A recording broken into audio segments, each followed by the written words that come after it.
காவேரி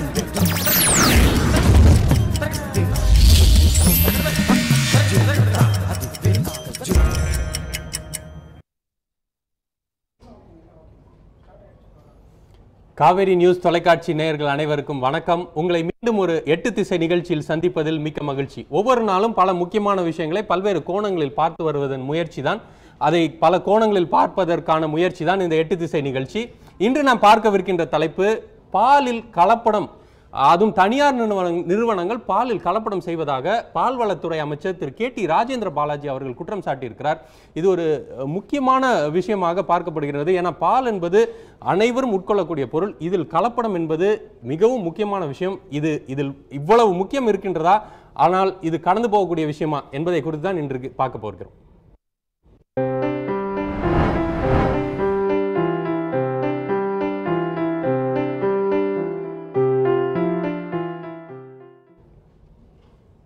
நாம் உட்கொள்ளும் உணவுப் பொருட்களில் பால் என்பது, பாலிற்கு ஒரு முக்கிய இடம் இருக்கின்றது. குழந்தைகள் முதல் முதியவர்கள் வரை அனைவரும் உட்கொள்ளக்கூடிய ஒன்றுதான் பால். இதில் கலப்படம் என்று அமைச்சர் தெரிவித்திருக்கின்றார். அது மட்டும் இல்லாமல் புற்றுநோய், சிறுநீரக பிரச்சனை என்று போன்ற பிரச்சனைகள் இந்த தனியார் நிறுவனங்கள் ஏற்படுத்தும் கலப்படத்தினால் ஏற்படுகின்றது என்கின்ற குற்றச்சாட்டையும் வைத்திருக்கின்றார். இந்த குற்றச்சாட்டை வைத்திருக்கின்றது ஒரு எதிர்க்கட்சி தலைவரோ அல்லது ஒரு சமூக ஆர்வலரோ இல்லை, ஆளுங்கட்சியை சேர்ந்த பால்வளத்துறை அமைச்சர்.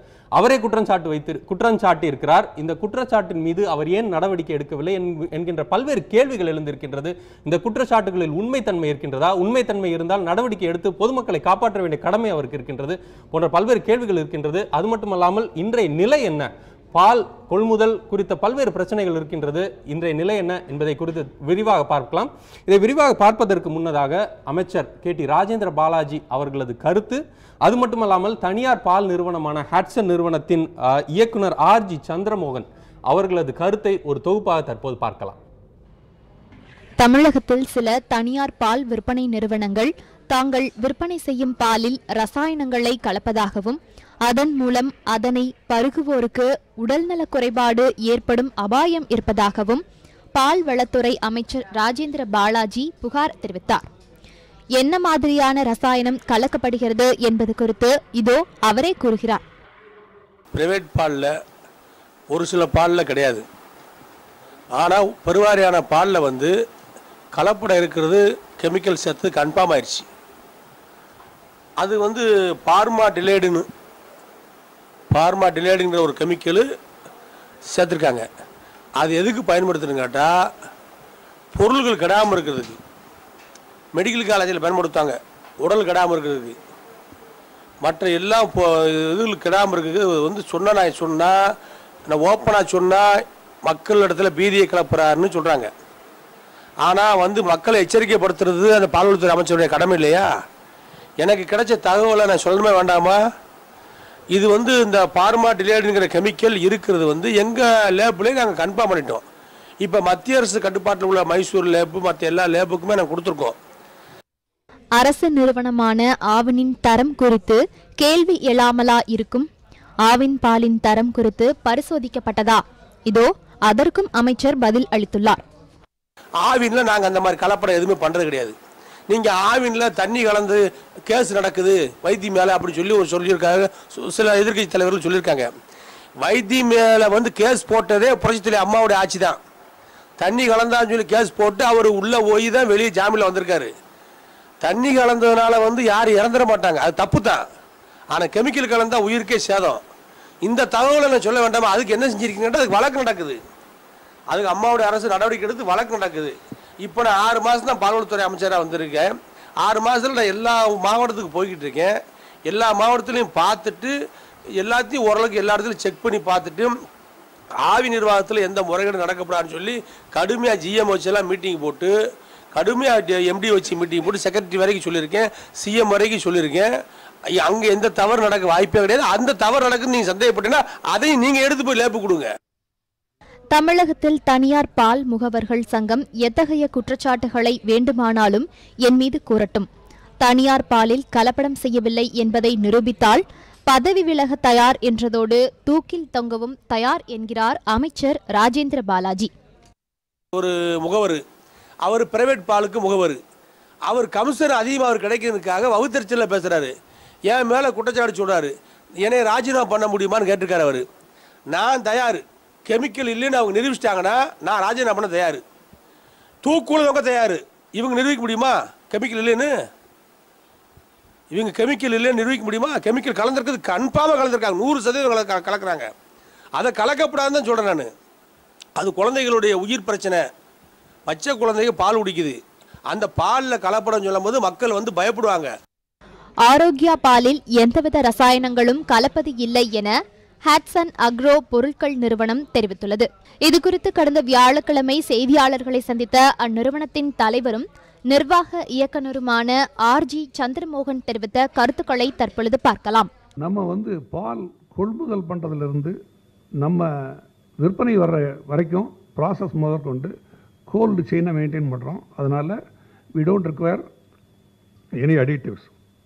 அதனால் நம்ம பாலில் எந்த கெமிக்கலோ எந்த ப்ரிசர்வேட்டிவோ எதுவும் கிடையவே கிடையாது. மீடியாவில் இருக்கக்கூடிய நண்பர்களுக்கு ஒரு வேண்டுகோள், நாளையிலிருந்து ஒரு வாரத்துக்குள்ளே உங்களுக்கு எப்போ சௌரியம் இருக்கோ சொல்லுங்கள். நம்ம ஆளுங்க காஞ்சிபுரத்தில் நம்ம பால் பிளான்ட் இருக்குது, எப்படி கொள்முதல் பண்ணுறோம், எப்படி ப்ராசஸ் பண்ணுறோம், எப்படி எடுத்துகிட்டு வர்றோம், அதுக்கு என்னென்ன பாதுகாப்பு முறைகளை நாங்கள் கையாளுறோம், எங்கள் லேப் எப்படி இருக்குது, என்னென்ன ஃபெசிலிட்டிஸ் இருக்குன்றதை நீங்கள் நேரடியாக பார்த்து தெரிஞ்சுக்கலாம். கிட்டத்தட்ட 20 வருடங்களாக நம்ம ஆரோக்கியா பால், 20 வருஷத்துக்கு மேலே நம்ம ஆரோக்கியா பால் வந்துட்டுருக்கு. I was the first customer. And again எங்கள் கம்பெனி ஆட்கள் எங்கள் பொருளை தான் வாங்குறாங்க, எங்கள் பொருளை தான் யூஸ் பண்ணுறாங்க. So we are the first brand ambassadors for our product. அமைச்சர் மிகவும் உணர்ச்சி பூர்வமாக பேசினார். பொதுமக்களுக்கு எச்சரிக்கை செய்வதாக அவர் கூறினார். ஆனால் பொதுமக்களுக்கு எச்சரிக்கை செய்வதோடு நடவடிக்கை எடுக்க வேண்டியது அமைச்சரது கடமை என்பதுதான் மிக முக்கியமான விஷயம். நடவடிக்கை எந்த அளவுக்கு எடுக்க போறாங்கன்றதை நாம் காத்திருந்து பார்ப்போம். நாம் தொடர்ந்து விரிவாக விவாதிப்பதற்கு நம்மோடு இந்த அரங்கில் 2 விருந்தினர்கள் இணைந்திருக்கிறார்கள். திரு பொன்னுசாமி அவர்களும் திரு கிருஷ்ணன் அவர்களும். திரு கிருஷ்ணன் நுகர்வோர் அமைப்பை சேர்ந்த திரு கிருஷ்ணன் மற்றும் திரு பொன்னுசாமி பால் முகவோர் சங்க தலைவர். இருவருக்கும் வணக்கம். இவர்களோடு சேர்ந்து நம்மோடு தொலைத்தொடர்பில் கோவையிலிருந்து நம்மோடு குடும்ப தலைவி பாண்டீஸ்வரி அவர்களும் இணைந்திருக்கிறார். அவர்களுக்கும் வணக்கம். திரு கிருஷ்ணன், அதாவது நீங்கள் நுகர்வோர் அமைப்பை சேர்ந்தவர், இது மாதிரி கலப்படங்கள் இதெல்லாம் குறித்து விழிப்புணர்வு ஏற்படுத்துவது உங்களுடைய வேலையா இருக்குது. ஆனால் அமைச்சர் விழிப்புணர்வு ஏற்படுத்துறேன்னு சொல்றாரு. இதை நீங்க எப்படி பார்க்குறீங்க?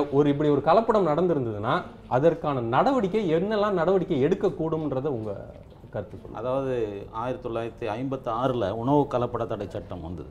அது கிட்டத்தட்ட 60 ஆண்டுகளாக அமலில் இருந்தது. இப்போ 2016 food standards and service authority ஆக்ட்னு வந்து அந்த உணவு கலப்பட தடை சட்டத்தை புது மாதிரியில் கொண்டு வந்திருக்காங்க. இதில் எல்லா உணவு தயாரிப்பாளர்கள், உணவு விற்பவர்கள், உணவை டிரான்ஸ்போர்ட் செய்பவர்கள் எல்லாருக்கும் ஒரு ரெகுலேஷன் வந்திருக்கு.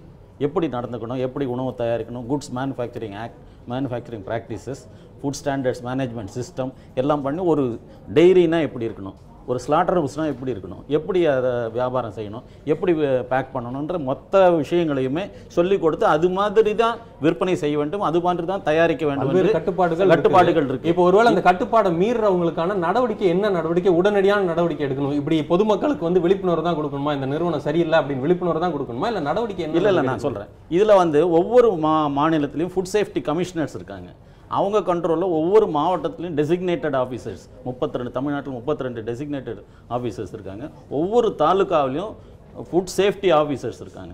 இந்த ஃபுட் சேஃப்டி ஆஃபீஸர்ஸினுடைய கடமை வந்து அவங்களுடைய வேலைத்தன்மை என்னென்னா, ஒவ்வொரு இடங்களுக்கும் போய், கடையானாலும் சரி, வியாபார ஸ்தலமாகனாலும் சரி, தயாரிப்பு நிறுவனமானாலும் சரி, டிரான்ஸ்போர்ட்டர்ஸ் ஆனாலும் சரி, அங்கே போய் அவர்களுக்கு ஏதாவது தவறு இருக்கும் என்று தோன்றும் போது சாம்பிள்ஸ் எடுத்து அதை வந்து தமிழ்நாட்டில் 7 இடங்களில் ஆய்வுச்சாலைகள் இருக்குது. அந்த ஆய்வுச்சாலைகளுக்கு அனுப்பி அந்த ரிசல்ட்டை வாங்கி, அந்த ரிசல்ட்டில் ஏதாவது தவறு இருக்கும் பட்சத்தில் நடவடிக்கை எடுக்க சிபாரிசு செய்ய வேண்டியது இந்த ஃபுட் சேஃப்டி ஆஃபீஸர்ஸ்னுடைய வேலை. ஒரு ஃபுட் சேஃப்டி ஆஃபீஸர், ஒரு கமிஷனர் லெவலில் இருக்கிற ஆஃபீஸரே வந்து அவர்கள் நடவடிக்கைக்கு பரிந்துரை அமைச்சராக இருக்கிறவர், அதுவும் வந்து நம்மளுக்கான முடிவுகள் இருக்குது, இதில் கலப்படம் நடந்திருக்குன்ற முடிவுகள் அவர் கையில் இருக்கும்போது அது சீல் வைக்கிற அளவுக்கான அதிகாரம் அவருக்கு இருக்கு.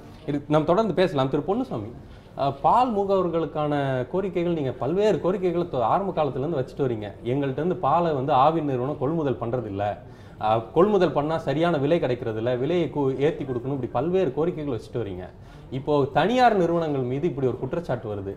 இது உங்களுக்கு பால் முகவர்களுக்கு இதை நீங்க எப்படி பாக்குறீங்க? ஏன்னா உங்களுக்கு இது வந்து தனியார் நிறுவனங்கள் இழைக்கப்படுகின்ற உங்களுக்கு அவர்கள்ட்ட கிடைக்கிற லாபமும் போயிரும்னு நினைக்கிறீங்களா, இல்ல ஆவின் நிறுவனம் வந்து சரியா தான் செயல்படுதுன்னு நினைக்கிறீங்களா? உங்களுடைய கருத்து. அமைச்சர் வந்து ஒரு கோமால இருந்து தூங்கி எந்திரிச்சிருக்காருன்னு நினைக்கிறேன். கிட்டத்தட்ட ஒரு 6 ஆண்டு காலமாக இந்த அரசு வந்து கோமாவிலிருந்து மீண்டு வந்திருக்குன்னு தான் பார்க்கணும். ஏன்னா இந்த கலப்படம் வந்து தற்போது நடைபெறக்கூடிய ஒரு விஷயம் இல்லை. காலங்காலமாக பாலில் கலப்படம்ன்றது நடைபெற்று கொண்டிருக்கிறது. ஆனால் பாலில் கலப்படம்ன்றதை நம்ம எப்படி பார்க்கணும்? நிறுவனமா இருந்தாலும் சரி, தனியார் நிறுவனம் எல்லாரும் கலப்படம் பண்றாங்க. ஏன்னா கலப்படம்ன்றது வந்து நமக்கு தெரிந்த வரைக்கும் தண்ணீர், சோயா பவுடர், ஜவ்வரிசி இது போன்ற உயிருக்கு தீங்கி விளைவிக்காத பொருட்களை கலப்படம் செய்வதாக தான் நம்ம இதை எடுத்துக்க முடியும். ஆனால் 2012 யூபிஐ சேர்ந்தவர் உச்சநீதிமன்றத்தில் ஒரு பொது வழக்கு தாக்கல் பண்ணுறாரு. ஏன்னா அவங்க உத்தரப்பிரதேசத்தை மையப்படுத்தி மட்டும் ஒரு பொது வழக்கு தாக்கல் பண்ணுறாரு. ஏன்னா பாலில் வந்து உயிருக்கு தீங்கி விளைவிக்கக்கூடிய ரசாயன பொருட்கள் கலப்படம் பண்ணுறாங்க அப்படின்னு. அப்போ உச்சநீதிமன்ற நீதிபதிகள் என்ன ஒரு உத்தரவு போடுறாங்கன்னா, இது இந்தியா முழுக்க சாம்பிள்ஸ் எடுத்து அதோடைய அறிக்கையை தாக்கல் பண்ண சொல்கிறாங்க மத்திய அரசு உணவுத்தர கட்டுப்பாட்டு துறைக்கு. அப்போ 2012 அக்டோபர் 21 மத்திய அரசு ஒரு ஒப்புதல் வாக்குமூலம் கொடுக்குறாங்க. என்னன்னு கொடுக்குறாங்கன்னா, இந்தியா முழுக்க எடுக்கப்பட்ட பாலின் மாதிரிகளில் 68% கலப்படம் தான். அதில் வந்து ஆவின் நிறுவனம், அரசு துறை நிறுவனம், தனியார் பால் நிறுவனங்களும் தனியாக பிரித்து காட்டல. பாலில் கலப்படம் 68% கலப்படம் தான் அப்படின்னு சொல்லிட்டு அதுல ஒரு பட்டியல் கொடுக்குறாங்க என்னென்ன கலப்படம் செய்யப்பட்டிருக்கு அப்படின்னு. அதுல வந்து உயிருக்கு தீங்கி விளைவிக்கக்கூடிய அந்த பட்டியல் குறித்து நம்ம விரிவா பேசலாம். என்னுடைய கேள்வி என்னன்னா, இப்ப இப்படி கலப்படம் நடக்குது, அப்போ இதை எல்லாரும் கண்டுகொள்ளாமல் இருக்கிறாங்க. இன்னைக்கு குற்றச்சாட்டு வச்சிருக்கிறாரு. இப்போ பால் முகவர்களாக இருக்கிற நீங்க உங்கள்ட்ட இருந்து பாலை கொள்முதல் செய்யணும், அதிக அளவுல ஆவின் கொள்முதல் செய்யணும்னு சொல்றீங்க. உங்களோட அடிப்படை காரணம் என்ன? இந்த கோரிக்கைக்கு அடிப்படை காரணம் என்ன? ஏன் தனியார் நிறுவனங்கள் உங்கள்ட்ட இருந்து கொள்முதல் செய்யணும்? அது ரெண்டுத்துக்குமான வித்தியாசத்தை கொஞ்சம் விளக்கி சொல்லுங்க. அதாவது நாங்கள் பால் முகவர்கள்ன்றது வந்து சில உற்பத்தியாளர்கள் இல்லை. நாங்கள் வந்து பாக்கெட் பாலை பொதுமக்களுக்கு விநியோகம் செய்யக்கூடிய இடங்கள். பால் மாட்டுல இருந்து பாலை கறந்து நீங்க அவர்களுக்கு எங்களுடைய அமைப்பு பார்த்தீங்கன்னா பால் உற்பத்தியாளர்கள், தொழிலாளர்கள், பால் முகவர்களுக்கான ஒரு கூட்டமைப்பாக தான் இருக்குது. இதில் வந்து மாடு வச்சு பால் கறந்து பால் நிறுவனங்களுக்கு வழங்கக்கூடிய பால் உற்பத்தியாளர்கள் முதல் கேட்டகரி. அவர்களுடைய பணி வந்து பாலை கறந்து நிறுவனம் கொடுக்கறது தான். ஆவின் நிறுவனம் வந்து உரிய விலை கொடுத்தாலும் கூட தனியார் பால் நிறுவனங்களுடைய ஒப்பிடும்போது அரசு துறை நிறுவனம், ஆவின் நிறுவனம் உரிய விலை கொடுக்குறாங்க. ஆனால் உரிய நேரத்தை பணப்பட்டுவாடா பண்றாங்களான்னு கிடையாது. அவர்கள் சரியான விலை தர்றாங்க, ஆனா வந்து சரியான நேரத்தில் பணப்பட்டுவாடா செய்யறது கிடையாது. ரெண்டாவது, அந்தந்த கூட்டுறவு அமைப்புகள் இருக்கும் கிராமங்கள்ல, இந்த பால் கொள்முதல் செய்யக்கூடிய கூட்டுறவு அமைப்புகள், அந்த கூட்டுறவு அமைப்புகளை செயலாளர்கள் இருப்பாங்க. அவர்கள் செய்யக்கூடிய ஊழல்கள். ஏன்னா ஒரு உதாரணத்துக்கு ஒரு விவசாயி பாலை கறந்து கொடுக்குறாருன்னா இந்த பசும்பாலில் 4.7% வரைக்கும் அதிகபட்சமாக கொழுப்பு சத்து இருக்கும், திடசத்து 8.5% வரைக்கும் இருக்கும். இந்த அங்கே இருக்கக்கூடிய செயலாளர்கள் என்ன பண்ணுவாங்கன்னா, இந்த விவசாயி கொடுக்கக்கூடிய 4.7% விலை நிர்ணயம் பண்ணாமல் அதில் 4.2% இல்லை 4% கணக்கிட்டு விவசாயிக்கு பணத்தை கொடுப்பாங்க. முறைகேடுகள் நடக்கிறதுனால ஏன் இந்த கேள்வியை முன் வச்சேன்னா, அதாவது இந்த ஸ்ட்ரக்சரை தெரிஞ்சுக்கிறதுக்கு தான். பால் முகவர்கள் இருக்கிறீங்க, இது நீங்க வந்து ஆவினுக்கும் இருக்கலாம், நீங்க தனியார் நிறுவனங்களுக்கும் இருக்கலாம், இது எப்படி இது ஸ்ட்ரக்சர் இருக்குதுன்றதை தெரிஞ்சுக்கிறதுக்கு தான் இந்த கேள்வியை முன் வச்சேன். திரு பாண்டீஸ்வரி அவர்கள்ட்ட நான் கேட்க விரும்புறது, குடும்பத் தலைவியா நீங்க ஆவின் பால் நிறுவனங்கள், ஆவின் பாலை நோக்கி குடும்ப தலைவர்கள்லாம் நிறைய பேர் போறதை நான் பார்த்துருக்கிறேன். கடைகளில் போனீங்கன்னா காலையில போய் கேட்டீங்கன்னா ஆவின் பால் இருக்குன்னு சொல்லுவாங்க, அதுக்கப்புறம் வந்து ஆவின் பால் கிடைக்கிறது இல்லை. ஆவின் பால் மீது, அந்த ஆவின் பாலை நோக்கி நீங்க ஆவின் பாலை தேடி போறதுக்கான காரணம், அடிப்படை காரணம்?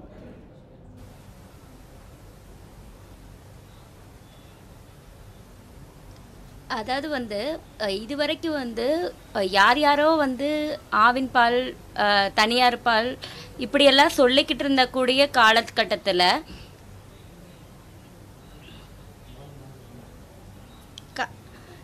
இப்போ வந்து எல்லாரும் வந்து அரசு துறை நிறுவனம் அப்படின்றதுனால ஆவின் அப்படின்னா ஒரு நம்பகத்தன்மை இருக்கு அப்படின்றத வந்து நான் எல்லாரும் ஏற்றுக்கிட்டு இருந்தோம்.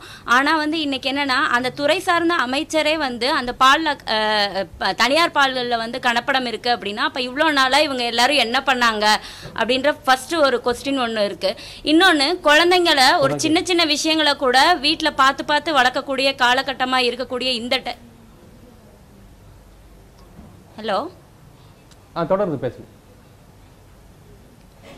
குழந்தைங்களுக்குரிய ஒரு அடிப்படை உணவாக இருக்கக்கூடிய பால் அப்படின்றத வந்து இந்த அளவுக்கு வந்து ஒரு போகிற போக்கில் வந்து அமைச்சர் வந்து சொல்லிட்டு போகிறதும், இது வந்து அவ்வளவு கேள்விக்குரிய ஒரு விஷயமா வந்து மாறிக்கிட்டு இருக்கு. பால் அப்படின்றது தாய்ப்பாலுக்கு அடுத்து அப்படின்ற அந்த அந்த இதெல்லாம் சொல்ற அந்த காலகட்டத்திலையும் வந்து இப்போ பால் வந்து அத்தியாவசிய உணவா மாத்திட்டோம். நம்ம அது அத்தியாவசிய உணவா இல்லையா அப்படின்ற அந்த இதெல்லாம் தாண்டி இன்னைக்கு அத்தியாவசிய உணவா வந்து மாத்திட்டோம். ஆனா மாத்தினதுக்கு அப்புறம் வந்து அதோட தரத்துல வந்து இந்த அளவுக்கு குளறுபடி அப்படின்றத ஒரு அரசாங்கத்தோட அமைச்சரே வந்து பொறுப்புல இருக்கக்கூடிய, அதுவும் அந்த துறை சார்ந்த பொறுப்புல இருக்கக்கூடிய அமைச்சரே சொல்றாரு அப்படின்ற போது குழந்தைங்களுக்கு அடுத்த கட்டமா பால் கொடுக்கணுமா அப்படின்ற ஒரு பயத்தை ஏற்படுத்தக்கூடியதாகவும் இது முன்னரே பேசுறது மாதிரி நீங்க என்ன சொல்றீங்கன்னா ஒரு அமைச்சரே வந்து குற்றச்சாட்டு வைக்கிறது சொல்ற போது ஆவின் பாலை முழுமையா இப்ப நம்ப முடியாது. அதான் அமைச்சரே இந்த குற்றச்சாட்டு வைப்பது வந்து ஒரு வியக்கத்தக்க விஷயமாக தான் இருக்குது. அதுவும் நம்ம பால் அனைவருக்குமான ஒரு அத்தியாவசிய பொருளாக மாற்றின பிறகும் நம்ம வந்து இது இப்படி ஒரு குற்றச்சாட்டு வைக்கிறது ஒரு அதிர்ச்சி அளிக்கக்கூடிய விஷயமா தான் இருக்குதுன்றத உங்களோட முதற்கட்ட கருத்தை நான் புரிஞ்சுக்கிறேன். தற்போது இந்த பாலில் கலப்படம் செய்யக்கூடிய பல்வேறு பொருட்களை வைத்து தான் கலப்படம் செய்கிறார்கள். இந்த பொருட்கள் கலப்படம் செய்யக்கூடிய பொருட்கள் குறித்து ஒரு விரிவான தொகுப்பை பார்க்கலாம். விரிவான தொகுப்பை வழங்குகிறார் சாந்தா. வணக்கம். தனியார் துறைகள் உற்பத்தி செய்யப்படுற பால்ல கலப்படம் செய்யப்படுவதா சில தினங்களுக்கு முன்னர் பால்வளத்துறை அமைச்சர் திரு ராஜேந்திர பாலாஜி சொல்லியிருந்தார். இதை கேட்டு தமிழக மக்களுக்கு அதிர்ச்சி ஏற்பட்டுருச்சு. பல அரசியல் கட்சி தலைவர்களும் தங்களோட கருத்தை வந்து சொல்லிட்டு வராங்க. எந்தெந்த நிறுவனங்கள் பாலில் வந்து கலப்படம் செய்யப்படுற லிஸ்ட்டும் அவங்க வந்து கேட்டிருக்காங்க. ஸோ அப்படி பாலில் கலப்படம் செஞ்சாங்கன்னா எந்தெந்த மாதிரியான பொருட்கள் கலப்படம் செய்யப்படலான்றதான் இப்போ நம்ம பார்க்க போகிறோம். ஃபர்ஸ்ட் வந்து ஹைட்ரஜன் பெராக்சைடு. இந்த ஹைட்ரஜன் பெராக்சைடு வந்து புண் வந்து ஆறுவதற்கும் மேலும் கழிவறையை சுத்தம் செய்ய பயன்படுத்துகிற ஒரு பொருளாக தான் இருக்குது ஹைட்ரஜன் பெராக்சைடு. தென் ஃபார்மின். புற்றுநோய் உண்டாகுவதற்கான ஒரு காரணம் தான் ஃபார்மின். இதுவும் வந்து பாலில் வந்து கலப்படம் செய்யப்படுறதா சொல்லியிருக்காங்க. தென் யூரியா. யூரியா வந்து எதுக்குன்னா குடல் வலையை பாதிக்கும் செரிமான அமைப்பை சீர்குலைக்கும் ஒரு பொருளாக வந்து யூரியா இருக்குது. இந்த யூரியா வந்து பாலில் கலப்படம் செஞ்சாங்கன்னா அது உடலுக்கு தீங்கி விளைவிக்கும். தென் காஸ்டிக் சோடா. பாலில் உள்ள கொழுப்புத்தன்மையை அதிகரித்து காட்டுவதற்காக இந்த காஸ்டிக் சோடா பயன்படுது. வேற என்னென்ன மாதிரியான பொருட்கள் பண்ண உப்பு, பால் கெடாமல் இருக்க உப்பு கலக்குறாங்க. தென் சர்க்கரை, சுகாதாரமற்ற தண்ணீர், ரீஃபைண்ட் ஆயில். பாலில் உள்ள அந்த அளவை அதிகரித்து காட்டுவதற்கும் மேலும் அந்த கொழுப்புத்தன்மையை அதிகரித்து காட்டுவதற்கும் இந்த ரீஃபைண்ட் ஆயிலை பயன்படுத்துறாங்க. தென் விலங்குகளின் எலும்பு துகள்கள் மற்றும் விலங்குகளின் கொழுப்புகள் ஆகிய பொருட்களை வந்து பாலில் வந்து கலப்படம் செய்கிறாங்க. ஸோ இப்படி பாலில் கலப்படம் செஞ்சாங்கன்னா எந்தெந்த மாதிரியான நோய்கள் ஏற்படும்னா கேன்சர் வரும், நீரிழிவு நோய் வரும், தென் வந்து ஆஸ்துமா வரும், பிளட் கேன்சர் வரும். இப்படி பல விதமான நோய்கள் வந்து வரதுக்கு வாய்ப்புண்டு. பாலில் எந்தெந்த பொருட்களை வைத்து கலப்படம் செய்கிறார்கள் என்கின்ற ஒரு தொகுப்பை பார்த்தோம். திரு கிருஷ்ணன், இவர் பொன்னுசாமி அவர்கள் சொன்னபோது கூட சொன்னார் 60% மேற்பட்ட பாலில் கலப்படம் இருக்குன்னு சொல்கிறாரு. இப்படி இதை தொடர்ச்சியாக ஒரு தவறு நடந்திருக்குன்றது ஆய்வுபூர்வமாக நம்மளுக்கு தெளிவாக இருக்குது. ஆனால் ஏன் இந்த நிலைமை இன்னும் தொடர்ந்து கொண்டே இருக்குது? இது அரசாங்கம் தான் சொல்லுது இது மாதிரி கலப்படம் இருக்குன்னு சொல்லி. இந்த விஷயம் மாநில அரசு மட்டும் இல்லை, திரு பொன்னுசாமி அவர்கள் குறிப்பிட்டது போல மத்திய அரசே வந்து உறுதி பண்ணியிருக்கு. அப்போ நுகர்வோர் அமைப்புகளும் சரி, அரசாங்கமும் சரி உடனடியாக நடவடிக்கை எடுக்கிறது ஏன் எடுக்க தயங்குறாங்க? இப்போ ஒருவேளை இப்படி எல்லாத்தையும் மூடிட்டா ஒருவேளை பாலுக்கான வாய்ப்பு இல்லாமல் பால் உற்பத்தி இல்லாமல் போயிடும்ன்ற ஒரு பயம் இருக்குதா? இது காரணம் என்ன? இல்லை, அப்படி இல்லை. அதாவது கலப்படம் இருக்குன்னு சொல்லி ஒரு ஜென்ரலாக சொன்னாங்களே, ஒவ்வொரு சாம்பிள்லையும் எவ்வளோ பர்சன்டேஜ் கலப்படம் ஜாஸ்தி இப்போ அரசே நிர்ணயிச்சிருக்கு, ஸ்டாண்டர்ட்ஸ் நிர்ணயிச்சிருக்காங்க. அதில் இது போன்ற எந்த பொருளுமே கலக்கக்கூடாது. அவங்க சொல்கிற ஃபார்மலினோ யூரியாவோ வெஜிடபிள் ஃபேட்ஸோ எதுவுமே கலக்கக்கூடாதுங்கிறது தான் சட்டம். பால்னு ஒரு பொருள் எடுத்துக்கிட்டால் அது நீங்கள் ஏற்கனவே நம்ம சொன்ன மாதிரி குழந்தை முதல் பெரியவர்கள் வரை சாப்பிடக்கூடிய ஒரு பொருளானால அதில் எந்த விதமான ப்ரிசர்வேட்டிவ்ஸோ எந்த விதமான அடிட்டிவ்ஸோ ஆட் பண்ணக்கூடாதுங்கிறது தான் சட்டம். பட் கொஞ்சம் கொஞ்சமாக இப்போது பால் சில்லிங் சென்டர்ஸ்க்கு வருது இல்லையா, இது கலெக்ஷன் சென்டர்ஸ்க்கு பால் கொண்டு வரும்போது கிராமத்துலேருந்து அவர் வரார். அவருக்கு எந்த விதமான போக்குவரத்து வசதியும் கிடையாது. அவர் ஒரு சைக்கிள்லேயோ இதுலேயோ எடுத்துக்கிட்டு வரார். கிட்டத்தட்ட 1 மணி நேரம் 2 மணி நேரம் பால் கறந்து அங்கே வரும்போது பால் கெட்டு போகிறதுக்கு சான்ஸ் இருக்குது. அப்போது அவங்க என்ன சொல்லியிருக்காங்கன்னா, அவங்களுக்கு இந்த உப்பு ஆப்பசோடான்னு சொல்லுவோம் இல்லையா, அந்த மெக்னீஷியம் கார்பனேட் அதை கொஞ்சம் போட்டிங்கன்னா பால் கெட்டு போகாமல் இருக்கும் அப்படின்னு யாரோ ஒருத்தர் சொன்ன இதை தகவலை வச்சுக்கிட்டு அவங்களுக்கு அந்த மெக்னீஷியம் கார்பனேட்டோ சோடியம் கார்பனேட்டோ கிராமத்தில் கிடைக்காது. கிராமத்தில் கிடைக்கக்கூடிய பொருள் யூரியா, இந்த உரத்துக்காக. அந்த யூரியாவில் இந்த கார்பனேட் இருக்கிறதுனால அவங்க யூரியாவை கொஞ்சம் போட்டுடுறாங்க. ஒருவேளை இது அத்தியாவசியம் ஆகிறதா? ஒருவேளை கிராமத்துல இருந்து பால் எடுத்துட்டு வர்றதுக்குள்ள அது கண்டிப்பா ஆமா, இல்லைன்னா இவங்க வந்து செக் பண்ணும்போது இது வந்து கெடக்கூடிய தன்மையில் இருந்தால் வாங்க மாட்டாங்க. அப்போது 8 லிட்டர் 10 லிட்டர் 20 லிட்டர் தண்ணி பாலை கொண்டு வந்து இங்கே கொண்டு வந்து இது வந்து கெட்டு போகக்கூடிய நிலைமையில் இருக்குது, வாங்க மாட்டோம்னா அவங்க கீழே தான் கொட்டணும். ஆகவே அதை அவாய்ட் பண்ணுறதுக்கு இது நான் ஜஸ்டிஃபை பண்ணல, இதனால் நடக்குது நடைமுறை சிக்கல் இருக்கு. இதை வந்து அந்த யூரியாவை அதில் போட்டுடுறாங்க. போடும்போது சில இடங்களில் போடுவாங்க, சில இடங்களில் போட மாட்டாங்க. அப்படி வரும்போது இந்த பெரிய டெய்ரிஸ்க்கு இந்த பால் வந்து சேரும்போது அது ஹோமோஜனைஸ் ஆகிடுது. மொத்த டேங்க்லேயும் வரும்போது இங்கே தான் செக் பண்ணுறாங்க என்ன இருக்குன்னு. செக் பண்ணும்போது இவங்களுக்கு அந்த யூரியாவின் அளவு மிக குறைந்த அளவுட்டு நாட் ட்ரேசபிள். வந்து மைக்ரோ லெவலில் கூட வந்து பெரிய அளவில் பாதிப்பை ஏற்படுத்த வாய்ப்பு இருக்குன்னு சொல்றீங்க. திரு பொன்னுசாமி, நம்ம இப்போதான் பேக்கெட் பால் கிட்டத்தட்ட ஒரு 15-20 ஆண்டுகள் 15 ஆண்டுகளாக தான் நம்ம பேக்கெட் பால் பயன்படுத்திட்டு இருக்கோம். அதுக்கு முன்னால் நேரடியாக தான் பால் முகவர்கிட்ட நேரடியாக நம்ம வாங்கிட்டு இருந்தோம். வீடுகளுக்கு அவர்கள் வந்து பால் கொடுத்துட்டு போவாங்க. அப்போவே நம்ம வைக்கின்ற மிகப்பெரிய குற்றச்சாட்டாக என்ன இருந்ததுன்னா, அவர் தண்ணி கலக்கிறாரு, இவர் அதிகமாக கலக்கிறாரு, குறைவாக கலக்கிறாரு அப்படின்ற ஒரு பேச்சுவார்த்தை தான் இருந்தது. அப்போ பால் முகவர்களாகிய நீங்களும் இது மாதிரி கலப்படங்கள் செய்கிறது வந்து ஒரு யதார்த்தமான சூழ்நிலையாக தான் இருக்குதா? இல்லை, யதார்த்தமான சூழ்நிலையாக நம்ம இதை எடுத்துக்க முடியாது. இது வந்து ரொம்ப கடுமையாக தான் நம்ம அதை பார்த்தாகணும். ஏன்னா பால் வந்து பிறந்த குழந்தையிலிருந்து ஒரு மனிதன் பிறப்பில் தொடங்கி இறப்புக்கு பின்னரும் உலகத்தில் தேவைப்படக்கூடிய ஒரு பொருள் எதுனா பால் மட்டும்தான். வேறு எந்த ஒரு பொருளுக்கும் அவ்வளோ ஒரு இம்பார்ட்டன்ட் கிடையாது. குழந்தைகள்லேருந்து வயசானவங்க நோயாளிகளுக்கு ஒரு அத்தியாவசியமான ஒரு உணவுப் பொருளாக இருக்குது. இந்த பாலில் கலப்படன்றதை நிச்சயமாக எந்த ஒரு சூழ்நிலையும் ஏற்றுக்கொள்ள முடியாது. 2012 அந்த உச்சநீதிமன்றத்தில் வந்தபோது ஒப்புதல் வாக்குமூலம் மத்திய அரசு கொடுத்தபோது உண்மையிலேயே நாங்கள் வந்து மிக அதிர்ச்சியானோம். ஏன்னா எனக்கு தெரிஞ்சு நான் அந்த பால் தொழிலுக்கு வந்து கிட்ட ஒரு 15 வருஷம் ஆகுது. எனக்கு தெரிஞ்சு தண்ணி கலப்பாங்க, இல்லை இந்த சோயா பவுடர், இந்த ஈரோடு மாவட்டங்களில் சோயா பவுடர் ஜவ்வரிசி பவுடர் கலக்கப்படம் செய்ய ஆவி நிறுவனத்துக்கு விநியோகம் செய்யப்பட்ட பால் கலப்படம் பிடிபட்டு வயல்வெளிகளில் ஊற்றக்கூடிய சம்பவங்களை ஊடகங்கள் வாயிலாக நாளிதழ் வழியாக நான் தெரிஞ்சிருக்கேன். அதுதான் கேள்விப்பட்டிருக்கேன். ஆனால் இந்த மாதிரியான ஒரு தீங்கு விளைவிக்கக்கூடிய பொருளை கலப்படம் செய்கிறாங்கன்னு மிக அதிர்ச்சியாக இருந்தது. இப்போ இந்த ரசாயன கலப்புகள் வந்து தண்ணி கலக்கிறது பரவாயில்லன்ற அளவுக்கு ஒரு நிலைமை உருவாக்கி மாநில அரசுக்கு என்ன கோரிக்கை கொடுக்குறோம்னா, இதை வந்து ஏன்னா அவங்க சொன்னது பாலில் கலப்படம் தான் சொல்லுவாங்க, எந்தெந்த நிறுவனங்கள் சொல்லலாம். அப்போ ஒரு 3 கோரிக்கையை வலியுறுத்தி அரசுக்கு மனு கொடுக்குறோம். ஒரு அதிரடிப்படை குழு, ஏன்னா பேக்கிங் பண்ணி வணிகத்துக்கு வந்ததுக்கப்புறம் அதை நம்ம ஆய்வு செஞ்சு வேஸ்ட்டு. ஏன்னா ஒரு நாளைக்கு 1.5 கோடி லிட்டர் பால் இன்னைக்கு தமிழ்நாட்டில் வந்து விநியோகம் செய்யப்படுது நாளொன்றுக்கு. அப்போது கிட்டத்தட்ட 3 கோடி பாக்கெட்டுகள். இந்த 3 கோடி பாக்கெட்டுகளில் நம்ம ஏதாவது ஒரு இடங்கள் ஒரு பாக்கெட்டை ஆய்வுக்கு உட்படுத்தி விட்டு அதை 19 ரூபா கலப்படம் இருக்குன்னு நம்ம எடுத்துக்க முடியாது. ஏன்னா ஒவ்வொரு பேட்சாக போடுவாங்க. அப்போது உடனடியாக அந்த சம்பந்தப்பட்ட நிறுவனங்களில் நேரடியாக நம்ம ஆய்வுகளை மேற்கொண்டு அங்கே கலப்படம் செய்வதை உறுதி செஞ்சால் இம்மிடியட்டாக அது ஆவினா இருந்தாலும் சரி, தனியார் பால் நடவடிக்கை எடுக்கணும். உங்களுடைய கருத்தாக இருக்குது.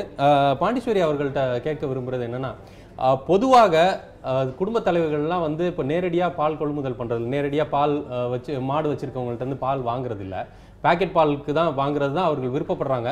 என்ன அடிப்படையில் அது? ஒருவேளை பேக்கெட் பால் தரமானதாக இருக்கும், அதில் வந்து சத்து அதிகமாக இருக்கும், ஊட்டச்சத்து அதிகமாக சேர்க்கப்பட்ட பால் அப்படின்றதுனால தான் அது இல்லத்தரசிகள் அதை விரும்புகிறாங்களா? உங்களுடைய கருத்து என்ன?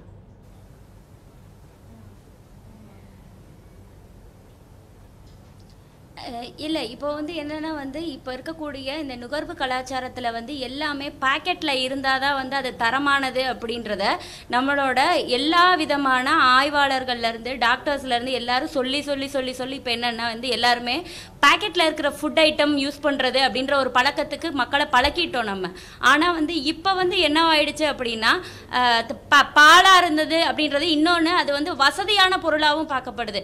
நீங்கள் வந்து இப்போ ஒரு பால்காரர் கொண்டு வந்து ஊற்றுறாருன்னா ஒரு 4 மணிலேருந்து ஒரு 5 மணி இல்லை ஒரு குறிப்பிட்ட டைம் வந்து இருக்கணும். அப்போ இப்போ இருக்கக்கூடிய சிச்சுவேஷனில் வந்து எல்லாருமே வேலைக்கு வெளியில் போயிட்டு வீட்டுக்கு வர்றாங்க அப்படின்ற பட்சத்தில் நினச்ச நேரம் பால்கார் வருவாருன்றதை வெயிட் பண்ண முடியாது. இன்னொன்று, பால்கார் வந்து அவர் பாலை ஊற்றி வச்சுட்டு போனாலும் வந்து நைட்டு வந்து நம்ம எடுத்து அதை யூஸ் பண்ணுறதுக்குள்ளார அதை கெட்டு போயிடும். இந்த மாதிரியான காரணத்துக்காக வேண்டியவும் ரொம்ப அத்தியாவசியமாக பாலுன்றதை பாக்கெட் பொருளாக நம்ம பார்க்க ஆரம்பிச்சிட்டோம். நீங்க இப்ப வந்து 11:30 மணிக்கு நான் நைட்டு கடைக்கு போனாலும் எனக்கு வந்து பாக்கெட்லனா பால் கிடைக்கும். இதே வந்து வசதியின் அடிப்படையில, அதாவது எப்ப வேணாலும் எனக்கு பால் கிடைக்குது, இந்த மாதிரியான காரணங்கள்னாலயும் பாக்கெட் பால் போயிருக்கு அப்படின்றது. அதான் ஒரு வசதியின் அடிப்படையில் எப்போனாலும் எனக்கு பால் கிடைக்குது, பால்காரருக்காக நான் காத்துட்டு இருக்க வேண்டியதில்லை, அதனால தான் மாறி இருக்கும். அதில் வந்து என்னவோ பாக்கெட் பால் தான் வந்து சிறந்த பால், அதில் தான் ஊட்டச்சத்து இருக்குன்ற ஒரு காரணம் இல்லை அப்படின்றத நீங்கள் குறிப்பிட்டு சொல்கிறீங்க. தற்போது இந்த பால் கலப்படம் இந்த விவகாரம் குறித்து தமிழ்நாட்டில் உள்ள அரசியல் கட்சி தலைவர்கள் அவர்களது கருத்தை தற்போது கேட்கலாம். தனியார் பால் கலப்பட விவகாரம் பூதாகரமாக வெடித்துள்ள நிலையில் அரசியல் தலைவர்களும் விவசாய அமைப்புகளும் இது குறித்து கருத்து தெரிவித்துள்ளனர். திமுக, பாஜக, பாமக, மதிமுக, தமாக என அதன் பட்டியல் நீளவே செய்கிறது. ஒரு சில தலைவர்கள் அறிக்கைகள் மூலமும் ஒரு சிலர் பேட்டிகள் மூலமும் இந்த பால் கலப்பட விவகாரம் குறித்து கருத்து தெரிவித்துள்ளனர். அவற்றை தற்போது பார்க்கலாம். இந்த பால் விஷயத்தில் ஏதோ ஒரு அரசியல் செய்கிறார்கள் என்னவென்று புரியவில்லை. முதலில் அனைத்து பால்களையும் கொள்முதல் செய்து விலை குறைத்து விற்பதாக தேர்தல் அறிக்கையிலே சொன்னார்கள். விலையை குறைக்கவும் இல்லை. தனியார் பால் நிறுவனங்கள் மட்டும் கலப்படம் செய்வதாக சொன்னார்கள். ஏற்கனவே ஒரு வழக்கில் இவர்களுடைய கட்சியை சார்ந்த ஒருவரே பல கோடி ரூபாய் பாலிலே கலப்படம் செய்ததாக கைது செய்யப்பட்டு அவர் அந்த வழக்கே நடைபெறாமல் விடுதலை செய்யப்பட்டும் இருக்கிறார். எனவே இதில் இவர்கள் என்ன திட்டத்தில் இதை செய்கிறார்கள், இந்த பொய்யை ஏன் சொல்கிறார்கள், யாரை மிரட்டுவதற்கு இதை செய்கிறார்கள், யாரிடம் என்ன கமிஷன் பேசப்பட்டிருக்கிறது என்ற விவரங்கள் எல்லாம் நமக்கு தெரியவில்லை. வெளிவரும் காலப்போக்கில் எல்லா உண்மைகளும் வெளிவரும். அமைச்சர் வெளியில் உங்ககிட்ட புலம்பிடுறாரு, தனியார் நிறுவனத்தில் கலப்படம் நடக்கிறது. இவர் உண்மையிலே அவருக்கு ஏதாவது ஒரு அதிகாரம், ஒரு திராணி, தைரியம் இருந்ததுன்னா முதல்ல டெஸ்ட் பண்ணி அவங்கள மூடணும். எந்த கம்பெனியில் எந்த நிறுவனத்தில் கலப்படம் இருக்கோ உடனே மூட வேணும், மூடி இருக்கணும். பாலில் நாங்கள் பரிசோதனை கொடுக்குற இடங்கள்ல அவங்க அந்த பரிசோதனை முடிவை மாற்றுவதற்கு முயற்சி செய்கிறார்கள் என்று இவையெல்லாம் மிக தீவிரமாக கண்காணிக்கப்பட வேண்டியது. என்னை பொறுத்த மட்டில் பாலில் செய்யப்படும் பரிசோதனை ஒரு நாள் கூட தாமதப்படுத்தப்படக்கூடாது. ஏனென்றால் பால் என்பது குழந்தைகளால், பெரியவர்களால், தாய்மார்களால், வயது முதிர்ந்தவர்களால், நோயாளிகளால் பருகப்படுவது. நோயை தீர்ப்பதற்கு பால் பயன்பட வேண்டுமே தவிர நோயை கூட்டுவதற்கு பால் பயன்பட்டுவிடக் கூடாது. அதனால் இன்னும் தீவிரமாக அவர் சொல்வதைப் போல அரசாங்க பால் கூட பரிசோதனைக்குட்பட வேண்டும். கெட்டுப்போகாமல் பால் இருந்தது என்றால் அதற்கான பரிசோதனைகளை செய்ய வேண்டும், இன்னும் தீவிரப்படுத்த வேண்டும்.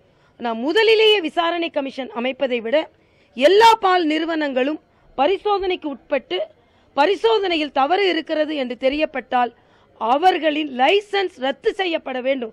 இன்று உலக அளவில் பாலின் மீது பல்வேறு ரசாயனங்களை கலந்து அதன் மூலம் பல தீய விளைவுகள் ஏற்படுகிறது என்பது விஞ்ஞானபூர்வமாக நிரூபிக்கப்பட்டிருக்கிறது. அண்மை காலத்தில் ஐரோப்பிய நாடுகளில் ஏற்பட்டிருக்கக்கூடிய மிகப்பெரிய நெருக்கடி பாலில் ரசாயன பொருட்களை கலந்திருக்கிறார்கள் என்பதுதான். குழந்தைகளெல்லாம் மிகவும் பாதிக்கப்படுகிறது, பலர் புற்றுநோய்க்கு ஆளாயிருக்கிறார்கள் என்பன போன்ற தகவல்கள் எல்லாம் வந்து கொண்டிருக்கிறது. அந்த அடிப்படையில் தமிழ்நாட்டில் தனியார் பால் உற்பத்தியில் ரசாயன பொருட்கள் கலந்திருக்குமா என்ற விவாதம் ஏற்பட்டிருக்கிறது. இந்த விவாதம் வந்தவுடனேயே அதற்காக யாரும் பதட்டப்பட வேண்டிய அவசியம் இல்லை. அரசாங்கம் நியாயமான அதிகாரிகளை வைத்து அந்த பால் கலப்படம் இல்லை, ரசாயன பொருட்கள் கலக்கவில்லை என்பதை நிரூபித்து மக்களுக்கு தெரியப்படுத்த வேண்டும். ஒரு அமைச்சர் வாயால் ஒரு தகவல் வெளியில் வருகிற போது அந்த தவறை கண்டுபிடிச்சு தண்டனை வழங்கியிருக்கணும். அந்த நிறுவனத்தை உடனடியாக இழுத்து மூடி இருக்கணும். இந்த மக்களுக்கு தெளிவுபடுத்தணும்ல, எந்த நிறுவனம் அந்த பாலில் கலப்படம் பண்ணுறாங்க, அது மக்கள் அருந்தினா விஷமானது அப்படிங்கிற பால் நிறுவனத்தோட பேரையும் வெளியிட மறுக்கிறாரு. ஒரு வார காலமாக தொடர்ந்து பேசுகிறாரு, வெளியிட மறுக்கிறாரு. இது மோசடியான நடவடிக்கையாக இருக்குது. அமைச்சர்கள் இப்படி செயல்படுவது, பேசுவது என்பது வேதனை அளிக்குது. உதயகுமாராக இருந்தாலும், அவர் பால்வளத்துறை அமைச்சராக இருந்தார், ராஜேந்திர பாலாஜியாக இருந்தாலும், தமிழ்நாடு முதலமைச்சராக இருந்தாலும் அமைச்சர்கள் நடவடிக்கையை கண்காணிக்க வேண்டும். தமிழ்நாடு முதலமைச்சர் தமிழக மக்களுக்கான ஆட்சியாக தமிழ்நாடு முதலமைச்சர் செயல்படுத்த முன்வர வேண்டும். நடவடிக்கை வேணும்ன்றது அனைவரது கருத்தாக இருக்கிறது. திரு கிருஷ்ணன், அமெரிக்கா போன்ற நாடுகளில் நாம் பார்த்துருக்கோம், புகைப்பழக்கம் எனக்கு இருக்குது, புகைப்பிடிச்சதுனால தான் எனக்கு புற்றுநோய் வந்துருச்சுன்னு சொல்லி அதாவது சிகரெட்டை உற்பத்தி செய்த நிறுவனத்திற்கு மீது அவர்கள் வழக்கு போடுறாங்க. எனக்கு இத்தனை $1 மில்லியன் வேணும், இத்தனை $1 பில்லியன் வேணும்ன்ற வழக்கு தொடுக்கிறதெல்லாம் நாம் பார்த்துருக்குறோம். ஆனால் நம்ம அடிப்படையாக அது புகைப்பிடித்தலே ஒரு தவறான பழக்கம் தான். ஆனால் நம்ம பால் குடிக்கிறது அத்தியாவசியமான ஒரு பால் உணவுப் பொருளாக இருக்குது. அதை பால் குடித்தனால் புற்றுநோய் வருது, சிறுநீரக பிரச்சனை வருதுன்னு நம்மளுது. அப்போது நம்மளும் அந்த சட்டங்கள் நிறுவனங்கள் மீது அவர்கள் டேமேஜஸ் கிளைம் பண்ணுற அளவுக்கு சட்டங்களை மாற்றி அமைக்கணும்னு நினைக்கிறீங்களா? ஆனால் இருக்கின்ற சட்டங்களே போதும், அதை அமல்படுத்துறது தான் தேவைன்னு நினைக்கிறேன். சட்டங்கள் சரியாக தான் இருக்குது. நீங்கள் சொன்ன மாதிரி அமல்படுத்துறது தான். இப்போ நான் ஏற்கனவே சொன்ன மாதிரி 2 வருஷமாக நடந்துகிட்ருக்கு, 3 வருஷமாக நடந்துகிட்டு இருக்குங்கிறாங்க. 2 வருஷமாக 3 வருஷமாக ஏன் இவங்க சோதனை செய்யலை, ஏன் நடவடிக்கை எடுக்கலை? யாரும் இவங்க கையை கட்டலை, பண்ண வேண்டாம்னு யாரும் சொல்லலை. அப்போ வந்து சட்டங்கள் இவர்களுக்கு சாதகமாக தான் இருக்குது. சட்டங்கள் வந்து அரசுக்கு சாதகமாக தான் இருக்குது. கெமிக்கல்ஸ் கூடாது, ஃபுட்டில் எந்த விதமான கெமிக்கல்ஸும் கூடாதுன்னு தான் அரசாங்கம் சொல்கிறாங்க. சில பர்மிட்டட், சில ப்ரிசர்வேட்டிவ்ஸ். இப்போ சப்பாத்தி, ரெடிமேட் சப்பாத்தி விற்கிறாங்க. நம்ம வீட்டில் பண்ணால் சப்பாத்தி வந்து ஒரே நாளில் கெட்டு போகும். ஆனால் கடையில் வச்சுருக்கிற சப்பாத்தி 3 நாள் இருந்தாலும் அப்படியே இருக்குது. ஏன் இருக்குது? அந்த ப்ரிசர்வேட்டிவ்ஸ் போடுறாங்க. பிஸ்கட் நம்ம வீட்டில் பண்ணால் இவ்வளோ மொறுன்னு 10 நாள் 15 நாள் இருக்குமா?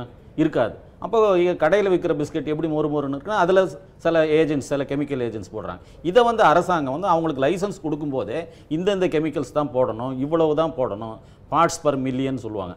அதாவது ஒரு இதுக்கு மில்லிகிராம், ஒரு குடிசை தொழிலேருந்து ஒரு தொழில் குடிசை தொழிலேருந்து அது வந்து மாஸ் ப்ரொடக்ஷனுக்கு போகும்பொழுது அது ப்ரிசர்வேட்டிவ்ஸ் போட வேண்டிய நிலைமை வருது. ஆமாம், அதாவது உடனே ரெடி டு மேக் ஃபுட்டு வராமல் வரும்போது கட்டாயம் வந்து அதுக்கு கெமிக்கல்ஸ் போடலைன்னா அது தயாரிக்க முடியாதுன்னு இவங்க சொல்றதுனால ஒரு சயின்டிஃபிக் பேனல் ஏற்படுத்தி அந்த சயின்டிஃபிக் பேனல் அவர்கள் செக் பண்ணி வரையறை கொடுத்திருக்காங்க. இவ்வளவுதான் கெமிக்கல்ஸ் இருக்கலாம், இந்தந்த கெமிக்கல்ஸ் தான் இருக்கலாம், பெஸ்டிசைட் ரெசிடியூ இருக்கக்கூடாது, ஆன்டிபயோட்டிக் ரெசிடியூ இருக்கக்கூடாது அப்படின்லாம் அந்த ஸ்டாண்டர்ட்ஸ்ல வச்சிருக்காங்க. அந்த வரையறை இருக்கு, வரையறை இருக்கணும். இவர்கள் நடவடிக்கை சாம்பிள் எடுத்து செக் பண்ணும்போது இந்த வரைமுறைக்கு மேலே இருக்கா அப்படின்னு பார்த்து, அப்படி இருந்தால் முதல் தடவையாக இருந்தால் அவங்களுக்கு ஒரு எச்சரிக்கையை கொடுத்து, 2வது தடவையாக இருந்தால் அவங்களுக்கு ஒரு ஃபைனை போட்டு, 3வது தடவையாக இருந்தால் அவங்க லைசன்ஸை கேன்சல் பண்ணணும். ஒரு மாதிரி விரிவாக இருக்குது சட்டம்.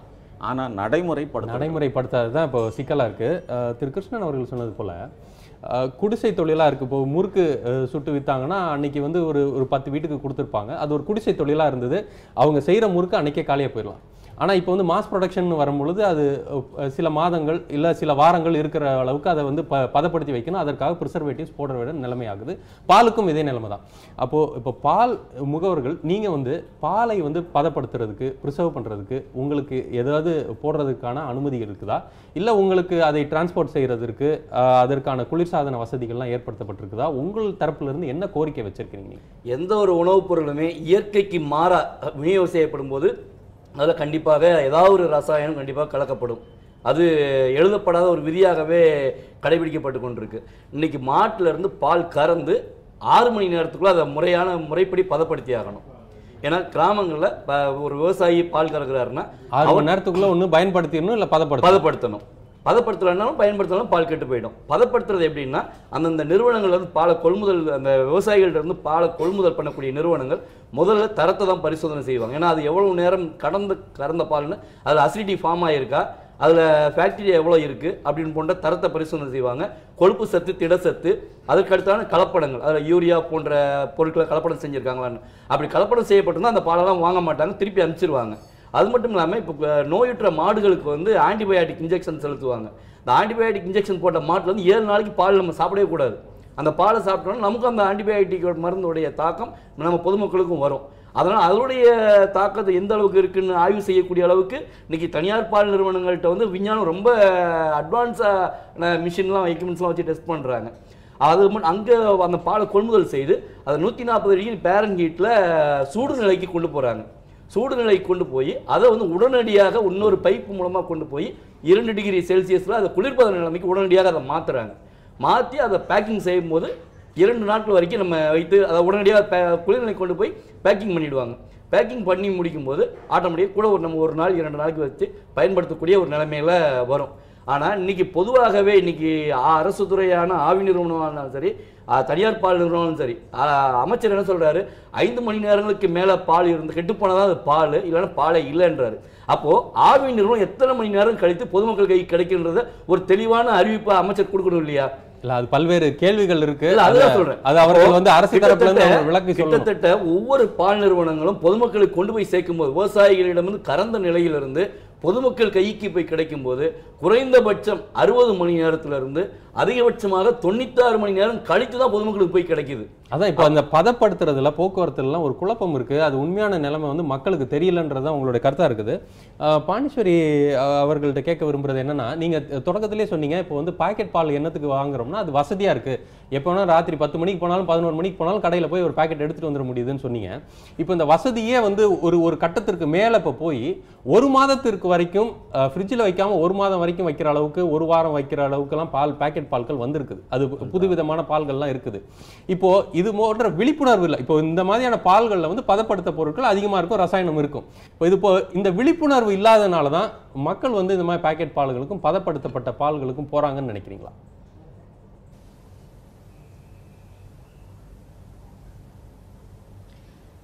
விழிப்புணர்வு இருக்கிறது இல்லாதது அப்படின்றது எல்லாத்தையும் தாண்டி இப்போ ஆவின் மாதிரியான நிறுவனங்களை நீங்கள் யோசிக்கிறப்போ என்ன மக்கள் யோசிக்கிறோம் அப்படின்னா, அரசு நிறுவனத்தினால கொடுக்கக்கூடிய பால், அதனால அது கண்டிப்பாக நல்லா தான் இருக்கும், கவர்மெண்ட் நல்லா தான் பண்ணும் அப்படின்றதுல தான் யோசிக்கிறோம். இன்னொன்று, இப்போ குற்றச்சாட்டை வெளியிட்டிருக்கக்கூடிய அமைச்சருமே வந்து எல்லாரும் நம்ம பொதுப்படையாகவே பற்றி பேசிக்கிட்டே போய்கிட்டே இருக்கோம். குற்றச்சாட்டை சொல்லக்கூடிய அமைச்சர் எந்த தனியார் நிறுவன பாலில் வந்து கலப்படம் கலந்துருக்காங்கன்றதை இதுவரைக்கும் சொல்லவே இல்லை. எந்த தனியார் நிறுவன பாலில் கலப்படம் கலந்துருக்காங்கன்றது தெரியாமல் அமைச்சர் இதை சொல்லி இப்போ யாருக்கு என்ன பிரயோஜனம் இருக்குது அப்படின்ற ஒரு கொஸ்டின் இருக்குது. அதான் பொதுப்படையான குற்றச்சாட்டு வைக்கிறதுனால எந்த ஒரு நன்மையும் பயக்காது. இந்த நிறுவனம் இவ்வளவு தப்பு செஞ்சிருக்குன்னா அந்த நிறுவனத்தின் மீது நடவடிக்கை எடுக்கணும்ன்றது அனைவரது கருத்தாகவும் இருக்கின்றது. பால் என்பது மிகவும் அத்தியாவசியமான பொருள் தான். இதை நாம் தொடர்ந்து பேசிக்கிட்டு இருக்கோம். பால் உபயோகம் குறித்து ஒரு விரிவான தொகுப்பை தற்போது பார்க்கலாம். பால் அன்றாட அவசிய உணவுப் பொருள். இதனை குழந்தைகள் முதல் முதியோர்கள் வரை அன்றாடம் பல நேரங்களில் பயன்படுத்துகின்றனர். நாள்தோறும் உணவகங்களிலும் பாலின் மூலம் தயாரிக்கப்படும் டீ, காஃபி, பால் பொருட்கள் ஆகியவை அதிக அளவில் விற்பனை செய்யப்படுகிறது. தற்போது வெயில் நேரம் மோர், தயிர், பால் பொருள் சார்ந்த உபரி பொருட்கள் என அதன் பயன்பாடு என்பது அதிகம் என்று தான் சொல்ல வேண்டும். குழந்தைகளுக்கு கால்சியம் சத்து அவசியம் என்கின்றனர் மருத்துவர்கள். அதற்கு முதலில் அவர்கள் பரிந்துரைப்பது பால்தான். அப்படி இருக்கையில் கலப்பட பாலை எப்படி நாங்கள் குடிப்பது என்ற கேள்வியை இவர்கள் முன்வைக்கிறார்கள். பாலை கூட தான் கலப்படம் பண்றாங்க, இதெல்லாம் நாங்க நம்பி குடிக்கலாமா? தனியார் பாலில் கலப்படம் என்ற புகாரை சம்பந்தப்பட்ட துறை அமைச்சரை எழுப்புகிறார் என்றால் ஏன் நடவடிக்கை எடுக்கவில்லை? அரசு நிறுவனமான ஆவினின் பால் உற்பத்தியை ஏன் அதிகரிக்க கூடாது என்பன போன்ற கேள்விகளை முன்வைப்பது எதிர்க்கட்சிகள் அல்ல, அதே பொதுமக்கள் தான். கிராமப்புறத்தில் நகர்ப்புறத்தில் வாழக்கூடிய ஏழை எளிய பெண்கள் பசும்பால் கிடைக்காம பாக்கெட் பாலில் இருக்கக்கூடிய அந்த பாலை வாங்கி தான் காய்ச்சி குழந்தைங்களுக்கு நாங்கள் கொடுத்துக்கிட்டு இருக்கோம். ஆனால் அதை குடிக்கக்கூடிய குழந்தைகளுக்கு இன்றைக்கி பல்வேறு நோய்கள் என்பது வந்து கொண்டிருக்கின்றது. அப்போ பாலில் வந்து கலப்படம் இருக்குன்னு சொல்லி பல வருஷமாக சொல்லிக்கிட்டே மக்கள் வந்து இருக்காங்க. ஆனால் அரசாங்கம் அதை தடுப்பதற்கு பதிலாக பாலில் கலப்படம் இருக்குங்கிறத வந்து இன்றைக்கி சொல்லிக்கிட்டு இருக்காங்க. இப்போ என்ன தெரியுதுன்னு சொன்னால், பிள்ளையும் கிள்ளி விட்டு தொட்டிலையும் ஆட்டக்கூடிய ஒரு பழமொழிக்கு ஏற்ற மாதிரி தான் தமிழக அரசாங்கத்தோட செயல்பாடு என்பது இருந்து கொண்டிருக்கின்றது. இப்போ சம்பந்தப்பட்ட பால் கம்பெனி மேலே நடவடிக்கை எடுப்பதற்கு பதிலாக அதில் கலப்படம் இருக்குன்னு மட்டும் சொன்னால் எந்த வகையில் நியாயமாக இருக்கும்? இப்போ குழந்தைகளுக்கான எந்த பாதுகாப்பு எப்படி இருக்குங்கிற கேள்வி என்பது இன்றைக்கு பெண்கள் மத்தியில், பொதுமக்கள் மத்தியில் எழுப்பப்படுகின்றது. தனியார் பால் நிறுவனங்களை மிரட்டுறதுக்காக இப்படி சொல்கிறாங்களா, இல்லை உண்மையிலே மக்களுக்கு உதவி செய்யணும், மக்களை காப்பாற்றணுங்கிற எண்ணத்தில் செய்கிறாங்களான்னு தெரியல. இதை வந்து அரசு தெளிவுபடுத்தணும். ரெண்டாவது வந்து தமிழக பால் ஆவின் பால் தட்டுப்பாடு இருக்குது. எங்கள் நிறைய இடங்களில் ஆவின் பால் தட்டுப்பாடு இருக்குது. ஆவின் பாலை தான் குடிக்கணுங்கிற சூழ்நிலைக்கு மக்கள் வரும்போது அதுக்கேற்றால உற்பத்தி இருக்கணும். உற்பத்தி இல்லாமல் மீண்டும் தனியார் நிறுவனங்களுக்கு மக்கள் போகிற நிலைமை இருக்கக்கூடாது. தனியார் நிறுவனங்களை ஊக்குவிக்க செஞ்ச மாதிரி தான் இருக்குது தவிர எந்த விதமான தனியார் நிறுவனங்கள் மேலே எதுவரை நடவடிக்கை எடுக்கலை. உடனடியாக எதெல்லாம் கலப்படம் இருக்கோ அதன் மீது உரிய நடவடிக்கை எடுக்கப்பட வேண்டும். மாநில அரசாங்கம் ஆவின் நிறுவனத்தின் மூலமாக பால் கொள்முதலை அதிகரிக்கப்பட வேண்டும். தமிழ்நாட்டினுடைய முன்னாள் முதலமைச்சர் ஜெயலலிதா அவர்கள் 1 கோடி லிட்டர் தமிழகத்திலே ஒரு நாளைக்கு கொள்முதல் செய்வதற்கான நடவடிக்கை எடுப்போம் என்று சொன்னார்கள் சட்டமன்றத்திலே. ஆனால் இன்றைக்கு வரைக்கும் தமிழகத்தினுடைய ஒரு நாளைக்கு பால் ஆவின் நிறுவனத்தின் மூலமாக 15 லட்சம் லிட்டர் கொள்ளளவு மட்டுமே இன்றைக்கு இருக்கின்றது. அப்போது ஒரு குறைந்தபட்சம் 50 லட்சம் லிட்டரையாவது ஒரு நாளைக்கு கொள்முதல் செய்து அதன் மூலமாக ஆவின் நிறுவனம் மூலமாக பால் விற்பனையை அதிகரித்தால் இது போன்ற முறைகேடுகளை அல்லது கலப்படங்களை மாநில அரசாங்கத்தால் தடுக்க முடியும்.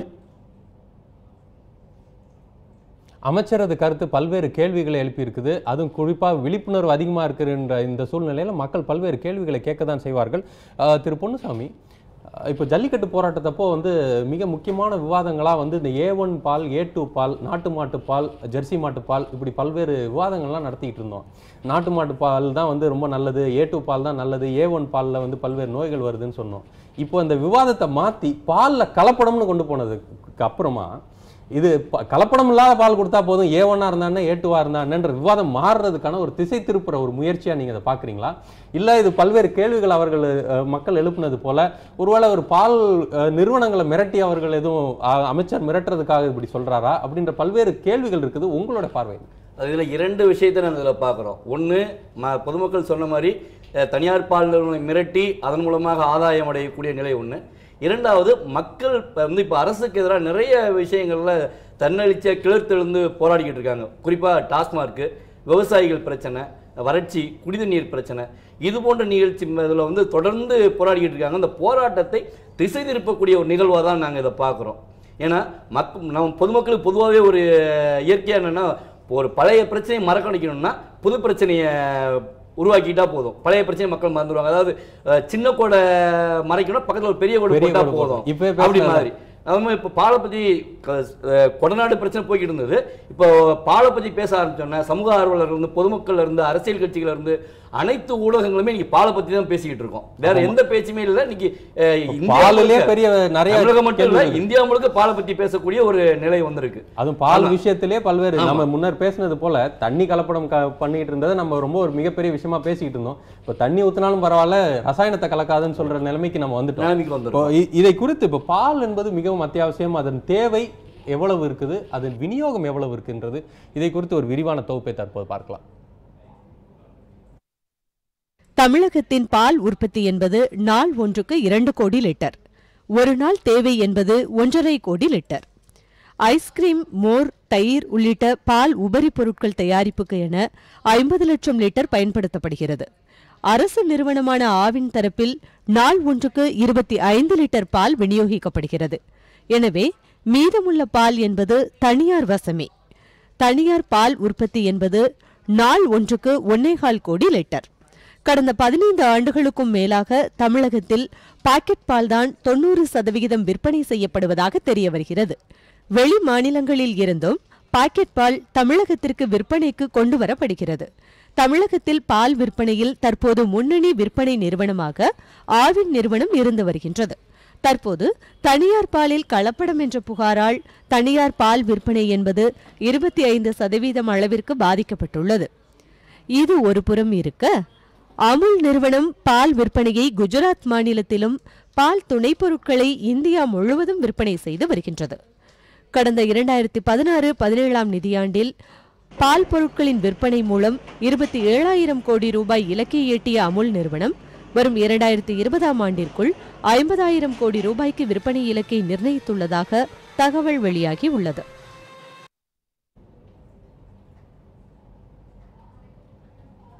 பாலுக்கான தேவை அதிகரித்து கொண்டே தான் இருக்கின்றது. இதை திரு கிருஷ்ணன், இப்போ பாலுக்கான தேவை அதிகமாக இருக்குது, இதை ஒருவேளை தனியார் நிறுவனங்கள் காட்டி பாலுக்கான தேவை இவ்வளவு இருக்குன்றது, எங்கள் நிறுவனத்தை மூடிட்டா உங்களுக்கு பால் தட்டுப்பாடு ஏற்பட்டுரும், மக்கள் உங்கள் மீது கொந்தளிச்சு வெகுண்டு எழுந்துருவாங்க, அதனால் நீங்கள் வந்து எங்கள் மீது நடவடிக்கை எடுக்காதீங்கன்ற ஒரு மிரட்டல் போக்கை அவர்கள் கையாளுகின்றார்கள் நினைக்கிறீங்களா? இல்லை அரசாங்கமே இவர்களுக்கு துணை போகின்றதுன்றது நீங்கள் உங்களோட கருத்து? இப்போ இந்த பிரச்சனை நடந்த பிறகு எனக்கே ஆச்சரியமாக இருக்குது. தமிழ்நாட்டில் கிட்டத்தட்ட 34 டைரியோ 40 டைரியோ இருக்குங்கிறாங்க. ஒருத்தர் கூட இன்னும் முன்னுக்கு வந்து பேசலை. நீங்கள் சொன்ன மாதிரி இப்போ சந்திரசேகரன் ஒருத்தர் பேசினது தான் கேள்விப்பட்ட வழிய மீதி பேர் யாருமே பேசலை.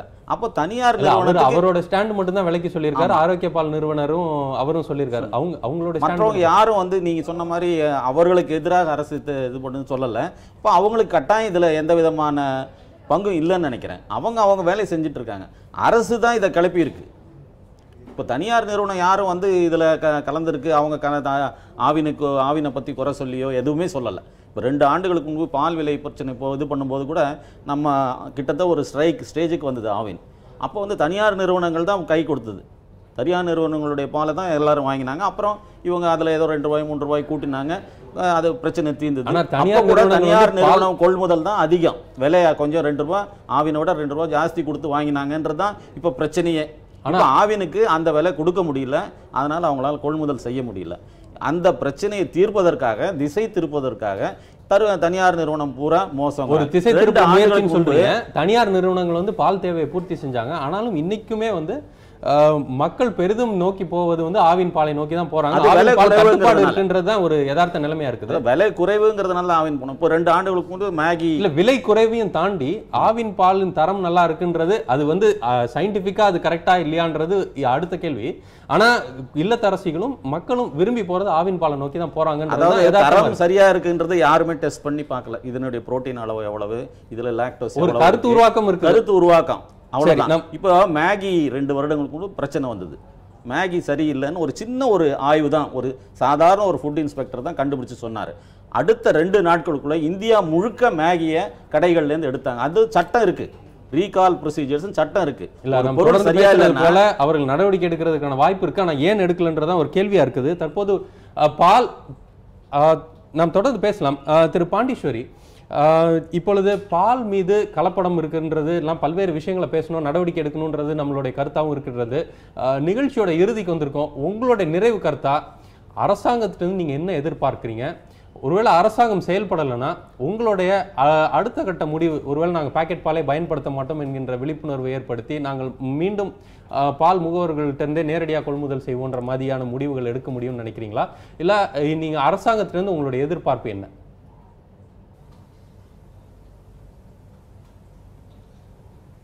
இல்லை, அரசாங்கத்துக்கிட்ட இருந்து முக்கியமாக இருக்கக்கூடிய முதல் எதிர்பார்ப்பு என்ன அப்படின்னா, கலப்படம் அப்படின்னால அது தவறான விஷயன்றதை மக்களுக்கு சொல்ல வேண்டிய கண்டிப்பாக அந்த கடமை இருக்கக்கூடிய அரசும் அமைச்சர்களும் இப்போ என்ன சொல்லிட்டாங்க அப்படின்னா, தண்ணி கலந்தால் அது பிரச்சனை இல்லை, வேதிப்பொருள் கலந்தால் மட்டும்தான் கலப்படம் அப்படின்ற ரேஞ்சுக்கு இப்போ அதை கொண்டு போய்கிட்டு இருக்காங்க. அதாவது என்னென்னா, பெரிய ஒரு அடி வர்றதுக்கு முன்னாடி சின்ன அடி தானே இது பரவாயில்லை அப்படின்றது வந்து என்னென்னா, அடுத்தது இன்னைக்கு வந்து இப்போ வேதிப்பொருள் கலக்காதவங்க நாளைக்கு பருப்பில் கல் தானேப்பா கலந்துருக்கு, அதை சும்மா நீ வந்து வாங்கி யூஸ் பண்ணு.